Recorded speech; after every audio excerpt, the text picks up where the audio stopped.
नाशिक शहर आणि परिसरात रात्रभर संततधार पाऊस कोसळतोय। दुतोंड्या मारुतीच्या कमरेपर्यंत पाणी आलंय। नाशिकच्या रामकुंड परिसरात पाण्याची पातळी वाढली आहे। रामकुंड परिसरात पूरसदृश परिस्थिती निर्माण झाली आहे।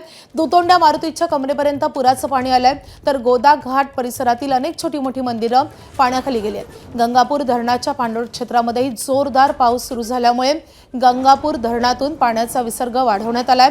3165 क्युसेक वेगानं पाण्याचा विसर्ग सुरू आहे। गोदाघाट परिसरातील टपऱ्या आणि दुकानं काढून घेण्याच्या सूचना प्रशासनानं दिलेल्या आहेत।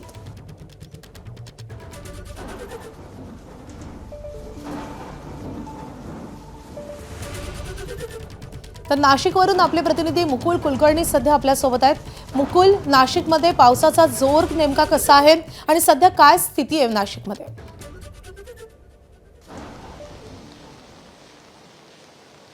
माधवी, रात्रीपासून संततधार पाऊस सुरू आहे। पावसाचा जोर हा रात्रीपासून कायम आहे। नाशिक जिल्ह्यासह त्र्यंबकेश्वर, इगतपुरी अशा विविध ठिकाणी पाऊस सुरू आहे। धरणांच्या पाणलोट क्षेत्रामध्ये देखील जोरदार पर्जन्यवृष्टी होते आणि त्यामुळे आपण बघतोय गोदावरी नदीच्या पाणीपात्रामध्ये वाढ झालेली आहे।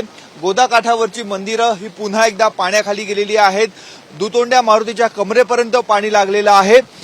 सकाळपासून पावसाचा जोर वाढतोय, त्यामुळे गंगापूर धरणामधनं पहिल्यांदा पाण्याचा विसर्ग हा सुरू झालेला आहे। काल सायंकाळच्या सुमारास 199 क्युसेक वेगानं पाण्याचा विसर्ग होता, तो त्यानंतर 450 क्युसेक वेगानं झाला। टप्प्याटप्प्यानं वाढवत आता 3165 क्युसेक वेगानं पाण्याचा विसर्ग सुरू झालेला आहे।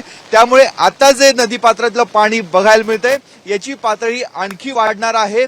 आणखी 2 ते 3 तासांनी दुतोंड्या मारुतीच्या छातीपर्यंत देखील पाणी जाऊ शकतं अशी शक्यता आहे। त्यामुळे गंगापूर धरणामधनं पाण्याचा विसर्ग जसा जसा वाढवला जाईल, गोदावरी नदीच्या पाणी पातळीमध्ये वाढ होणार आहे आणि म्हणूनच आपण बघतोय की टपऱ्या जे आहेत ते हलवण्याचा इशारा देण्यात आलेला आहे। आपण बघतोय समोर दृश्यांमध्ये एक तरुण आहे, तो समोर अडकलेला होता।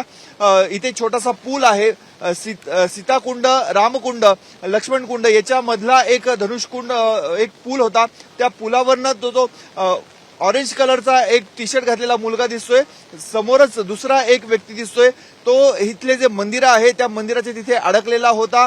त्याने मगाशी प्रयत्न करून दोर टाकून त्याला बाहेर काढलेला आहे। आणखी काही लोक नदीकाठी जर अडकलेले असतील तर त्यांना सतर्कतेचा इशारा देण्यात आलेला आहे। नागरिकांनी विनाकारण नदीकाठी जाऊ नये अशा सूचना वारंवार देण्यात आलेल्या आहेत। तरी देखील काही नागरिक आहेत, पाण्याचा अंदाज येत नाही म्हणून नदीकाठावर जातात आणि ते अडकण्याचे प्रकार देखील घडतायत। नाशिकसह दारणा नदी पात्रामध्ये देखील पाण्याचा विसर्ग हा वाढलेला आहे। पाणी पातळीत झपाट्यानं वाढ होतीये, त्यामुळे नागरिकांनी सतर्क राहण्याची गरज आहे। मुकुल, अपडेट जाणून घेत राहू। सध्या धन्यवाद या सगळ्या सविस्तर माहितीसाठी। एबीपी माझा, उघडा डोळे बघा नीट।